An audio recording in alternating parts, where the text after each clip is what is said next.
چرا تحقیق نکردیم؟ بر ما حقیقت حال معلوم نیست، لا اقل زبان خود چی بند میکنیم و سکوت اختیار میکنیم. لا اقل همی قدر خوشا. این درس تنها در یک واقعه نیست، در تمام مسائل همیطور است. زمانی که کدام حادثه و واقعه در مورد کسی پیدا میشه، تا که تحقیق نکرده از سکوت اختیار بکن. الله متعالی درس ورت میده. وقتی که شنیده شما باید میگفتی که ما مناسب نیست که تکلم بکنیم.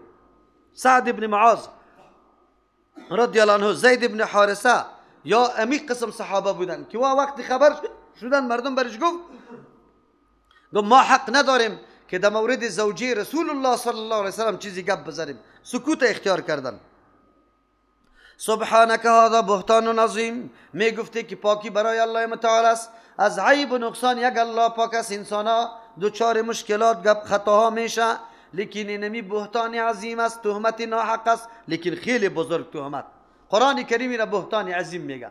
هر کس که عایشه رضی الله عنها را ازواج مطهرات همچون نسبتا را میکنه و بهتان عظیم میکنه. یعظکم الله، نصیحت میکنه شما را الله متعال، ان تعودو که باز بگردی لمثلی، به مثل اینی گپا، ابدا به طریق همیش، به طریق همیش بعدی طور دوباره بر نگردی. یک موضوع که تا حقیقت حال براتان معلوم نشده شما او را افواهات نکنی، در سری زبان نبیاری و او را زیاد زمزمه نکنی و حکمم نکنی. اما تاسف است حکم آلی مفتیا خیلی زیاد است. با مجردی که سخن میشنوه وقت فتوا میده.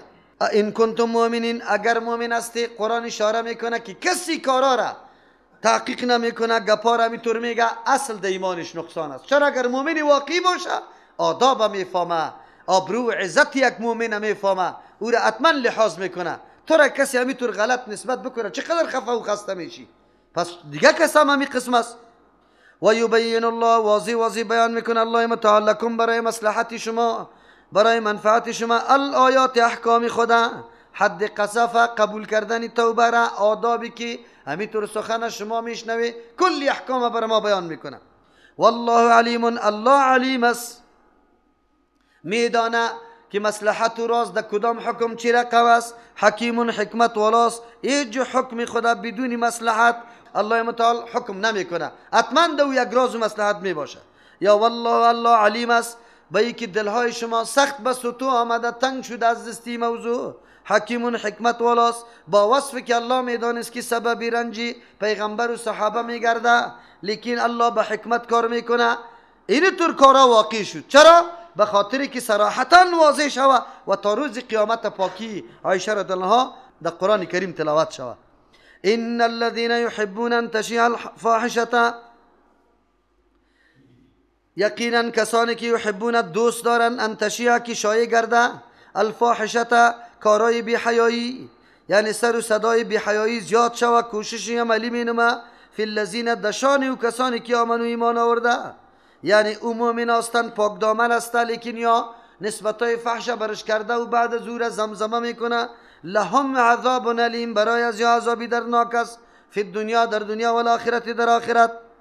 و با جزای چیسته الله که برای از یا جزا میده، تعجب نکنی. والله یعلم، الله میدانه که کدام جزا به اینطور مردم مناسب است. یکی الله میدانه که چرا این گپا خیلی ناشایسته است که مردم سر و صدا میکنه. و انتم لا تعلمون، شما نمیدانی حقیقتی حالا، حقیقتی از این گپا را شما نمیدانی، الله میدانه.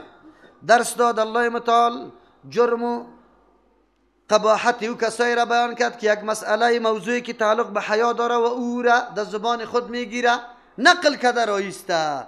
الله متعال طور مردم را بدیش بیان کرده که حتما عذاب سرشان میاد، یا در دنیا یا در آخرت. پس از اینکه الله قباحت زنا را بیان کرد، آل سر و صدا و گپ و گداز زنا را هم منع میکنه که در بین مردم گفتگوی گپا نشود. چرا؟ گفتگوی امور زنا خود به خود اما حیبتی از او را میکاهه و نعوذ بالله مردم چیسته بگه بی اعتنا میشه. از او خاطر هر کسی را باز در زبان خود میگه. مراد در اینجا از اشاعت چی است؟ یعنی بدنام کردن مسلمانای پاک دامن، در مورد شایع کردن که آدم اینطور است، این گپا اینطور است. از او خاطر هر نوع بدی را در شان مؤمن که کسی شایع میکنه، زمزمه میکنه، نقل میکنه، کلش دی داخل است. یک آدم از بدعتی کسی گپ میزنه، قصه ها میکنه، از رسم و رواج های غلط، از مفکوره های خرافی، از شرک، از این چیزا زیاد گفتگو میکنه، قبرها را بسیار بیان میکنه که اینطور کمالات داره، کلی از این فاحشه داخل است و این جرم شریک است. انسان باید چیزایی که گناه است گاهی هم او را شایع نکنه و تبلیغ از او را نکنه. افسوس است که امروز دنیای کفر شما میبینید که مردم به خاطر همزی گپ که نعوذ بالله یک واقعه و حادثه در یک جای شده میباشه زنا، او را از رادیوها و تلویزیونها و اخبار و مجلات و همه آنقدر ای را پخش و نشر میکنن که پرسان نکو. به خاطر ازی که امی موضوع مردم دیگه حیبتش کم شوه و خود به خود داخل شوه. کوشش های خیلی قوی در مورد ازی روان است که نمی حیاها از بین بره و مردم نعوذ بالله زا دیگه پاره بگویه. ما خب به چشم سر میبینیم این رقاصا و موسیقی و مجلس های کانسردا به می خاطر گپ است که مردم امو حیا و امو شرمی که از دین سرشان است امو بپره، مردم بی حیا شوه و حیا وقتی که پرید خود به خود زمینه برای نعوذ بالله بدکاری ها بالکل اعلام میشه. در این حکم تلویزیونا که امروز مرکز فساد گشته و کل چیزای غلط و رسوا و خرافی را نشر کرده را است، اولین مصداقی آیت امی مردم است. خصوصا کدام گپی چیست زنا که در جای شده او را بارها تکرار میکنه، در مجله ها عکس‌ها میبره، اخبارها ای کلش، کامره هایی که نعوذ بالله از تویای محافل عروسی که گرفته میشه و امو زن روی لچ در موتر مانده میشه و گرد سرکا چی دور داده میشه. اولین مصداقی آیت امی مردم است انشاءالله که الله در دنیا عذاب برشان میده، در آخرت هم الله برشان عذاب میده. چرا؟ منظوری از یا شایع کردن اینمی فحاشی است نعوذ بالله که مردم اینمی شرم و حیا از چشمشان بپره و مردم همی کار بکنه. مکاتب و مراکز تعلیمی که دخترها را حجابشان منع میکنه و برشان دستور میده که شما با حجاب آمده نمیتونه، مصداق همی آیت است. امو مدیرا و امو سرمعلما و معلما انشاءالله در عذاب الله هست، یا در دنیا یا در آخرت. این را یاد داشته باشی، این حکم الله عام است. هیچگاه یک موضوع مسئله که یک جای شد پرده انداخته شوه، زیاد شایع نشوه، به خاطر که گپا زیاد چی میشه. تاسف در اینجاست که امروز وسایل شیوع همینطور فحاشی خیلی زیاد شده، اینترنت یا تلویزیون یا موبایلا.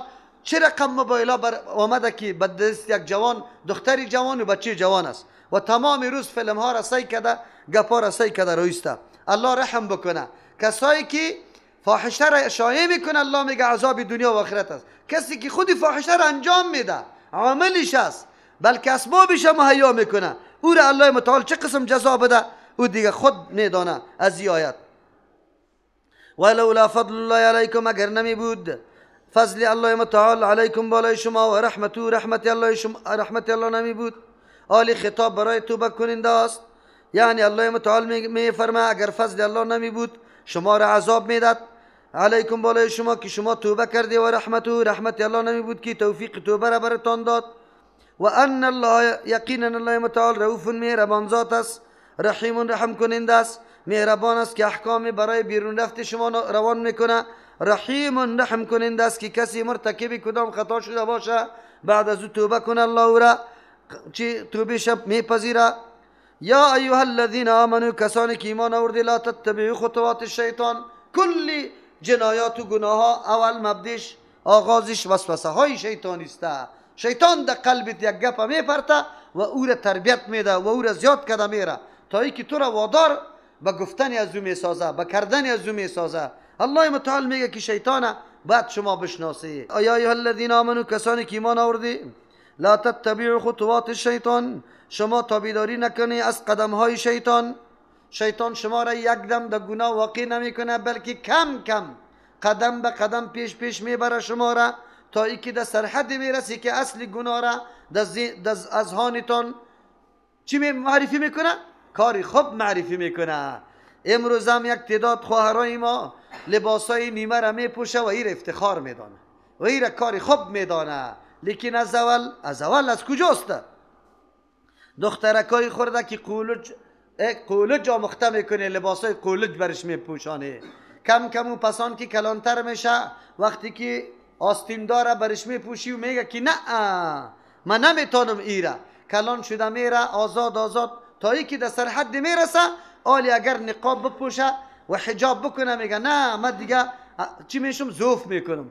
چرا که زوال همیطور شده؟ نه، عورتای اطفالتان از ابتدا چی بچه باشه دختر باشه باید پنهان باشه، از ابتدا به مو رنگ و حجاب اسلامی باید او را عادت بکنیم، به خاطری که شیطان از نمیطور کار میگیره، قدم به قدم تو را پیش میره. شیطان از اول یک دفعه تو را نمیگه که حجاب دور کو کاری خراب است، نه، مقدمات میگذاره که سبب دور شدن حجاب شوه، مقدمات طوری میگذاره که باید حجاب پوشیده نشوه. مثلا در مکاتب در مراکز علمی چون دستور امی با دارای غرب است و میگه که باید پتون یک چین نورم داشته باشه، فرم و نشان داشته باشه و فرم و نشان خودشان وضع میکنه، بازور آنقدر تنگ و نعوذ بالله باریک و شفاف و اینطوری میکنه که خود به خود تو را وادار به این گپ میسازه. این کلش قدمای شیطان است. شیطان دو قسم است، یکی جنی است یکی انسی است. جنی را هر کس میفهمه که شیطان است، وسوسه ها میکنه، یک گناه را در ذهن تو مزین میکنه که تو مرتکب از این میشی. لیکن امروز شیطان های انسی خیلی رول مهم داره و خیلی زیاد شده که تو را قدم به قدم در گناه مبتلا میکنه. شیطان یک دفعه چی نمیکنه. آلی دیگه کدام است در اینجا؟ خب قدم های شیطان باید ما و شما بشناسیم که در نقطه اول چی طور است. انسان پاک دامنه شیطان میگیره، انسان مؤمنه نعوذ بالله چی میکنه؟ در زمینه فساد میکشانشه گام به گام. اول چی میکنه شیطان؟ اول گامش اول دوستی و معاشرت تو به امرای مردم آلوده میشه که او قدر پابند دین نیست، چیستا چندان قطش دین علاقه نداره، آزاد طبیعت هستند. دوستی تو خط ازوا پیدا میشه، خط ازوا هم رنگ میشی، ازوا رنگ میگیری، تو حیا میکنی او حیا نمیکنه.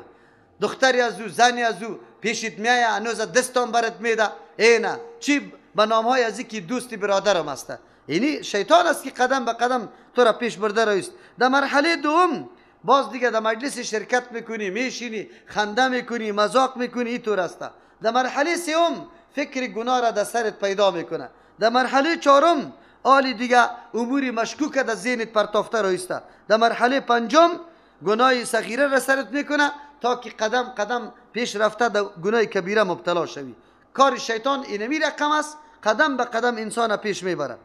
و من یتبع خطوات الشیطان، کسی که تابعداری از قدمای شیطان بکنه، یعنی خطوه خطوه کم کم داخل شوه، فانه شیطان یامر بالفحشاء، همیشه امر میکنه به حیایی نعوذ بالله، کارایی که از حد برآمده است تلاش میکنه که مردم در کارای بی حیایی مبتلا شوه. والمنکر، به کارایی که منکر است، یعنی او کارایی که عقل مو را بد میدانه.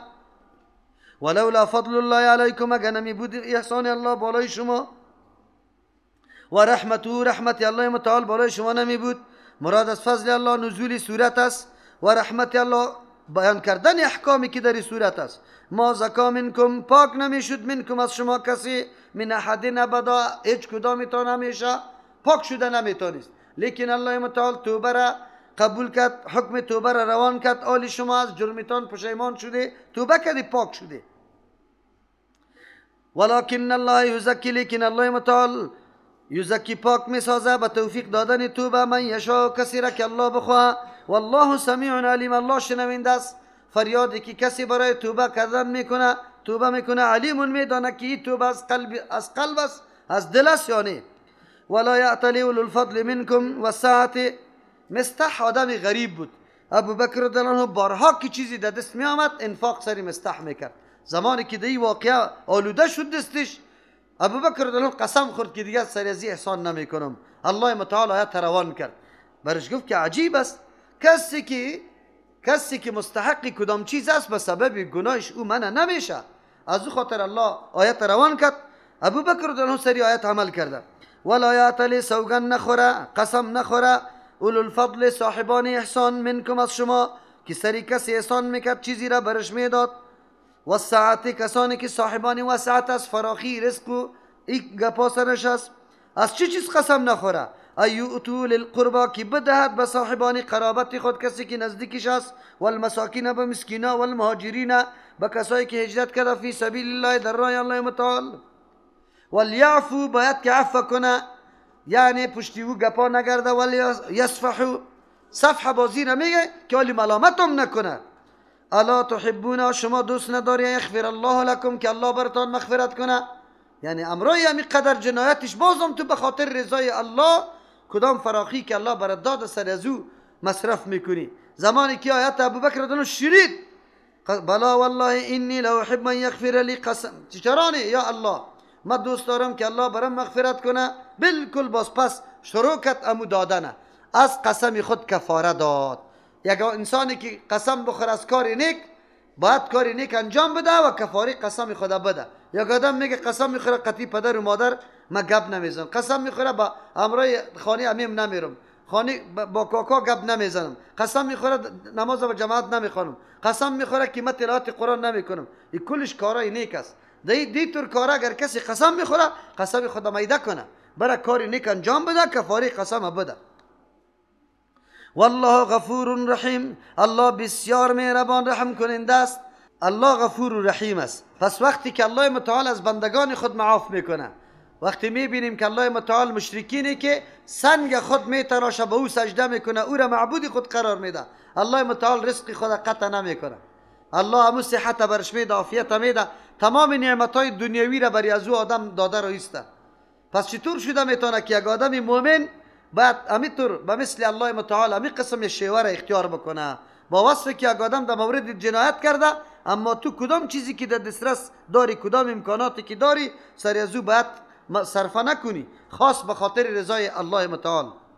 ان الذين يرمون المحصنات، یقینا کسانی که به تهمت میبندن المحصنات زنان پاک دامن و عفیفه، الغافلات که از خودم خبر نداره، المؤمنات که مؤمن است، لعنوا فی الدنیا، اینطور مردم ها لعنت کرده شده در دنیا و آخرت در آخرت، ولهم عذاب عظیم، برای از عذاب عظیم است، سخت عذاب است. الله متعال در این احکام بیان میکنه کسانی که تهمت میبنده المحسنات زنان پاک دامن و عفیفه، الغافلات، غافلات کدام زنا را میگه؟ الغافلات گویی که ای چیسته اوتور زنایی که غافل است حتی از امور جنسی، از مسائل جنسی، تو گویی که جاگاهی نداره، اوتور غافلات یک مانا. یا الغافلات او زنانی که بیچاره از خود دفاع کردن نمیتونه، اوتور مردم را یا تهمت میبنده. المؤمنات که مؤمن هستن، اینجا اشاره به ازی میکنه که زنان پاک دامنه ولو که هر کس باشه، ازواج مطهرات باشه یا نباشه، که در رأسش ازواج مطهرات قرار داره، حکمشان چیست؟ در دنیا خوب برای از یا حد قذف زده میشد، در آخرت چطور گپ است؟ لعنوا فی الدنیا و الاخره، لعنت کرده شده در دنیا و آخرت، یعنی از رحمت الله متعال محروم هستند، دور هستند، هم در دنیا هم در آخرت. ولهم عذاب عظیم، برای از یا عذابی بزرگ است، بجز از کسانی که توبه بکشه. اگر توبه بکشه الله متعال گناه ها را نمیکنه، در غیر از او لعنت سرشان است. مفسرین کرام میفرمه که آیت جزا را که بیان کرده در مورد عام زنان مؤمن است که او حقیقت نداره و تو نسبت تهمت بر ازو کرده رایستی. از او خاطر در این مسائل زنا خیلی زیاد جرأت دارن، دیستی یکی دیگه خودم متهم میکنه، دو زنی بیادرا و خشوی و سنو و ای گپا، این خیلی زیاد است. بفهمی که این جرم چقدر عظیم است که نسبت غلطه به کسی دیگر میکنی. حتی یک زن بیگانه را که هیچ وجود نداره پیش تو در مجلست، باید در موردش گمان نیک داشته باشی، نسبت غلطه تا وقتی که سند و دلیل نداشته باشی باید نکنی، چرا اگر کردی مورد لعنت الله متعال قرار میگیری.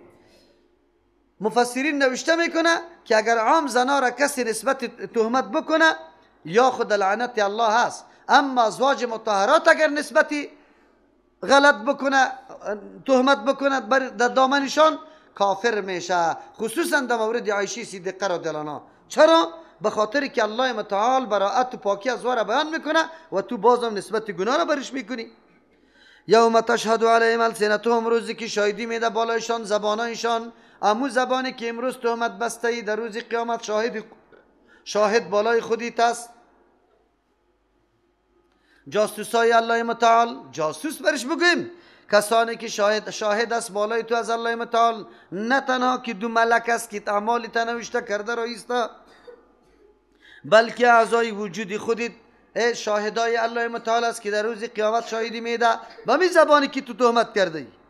و ایدیهم دستایشان و ارجلهم پایایشان شاهدی میده بما کانوا یعملون، به آن چیزی که عمل انجام داده.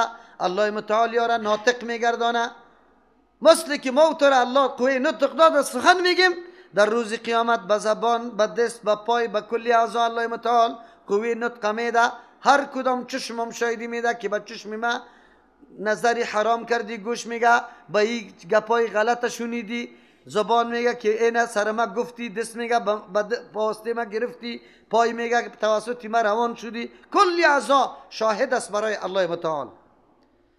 یومئذ یوفیهم، ای روز یوفیهم پوره میده الله دینهم جزایشانه، پاداششانه، الحق دو معنا داره، ای که لایق سزاوارشان است امو جزا را میده، اگر خوب است خوب اگر بد است بد.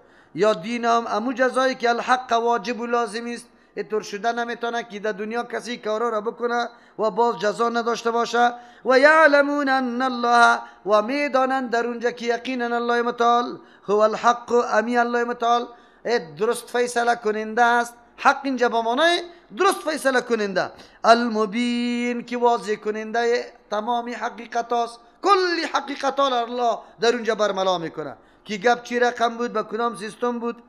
الخبیثات للخبیثین، زنان خبیث نعوذ بالله، زنان فاحشه، للخبیثین برای خبیثا می باشه، والخبیثون مردای خبیث للخبیثات برای زنای خبیث می باشه.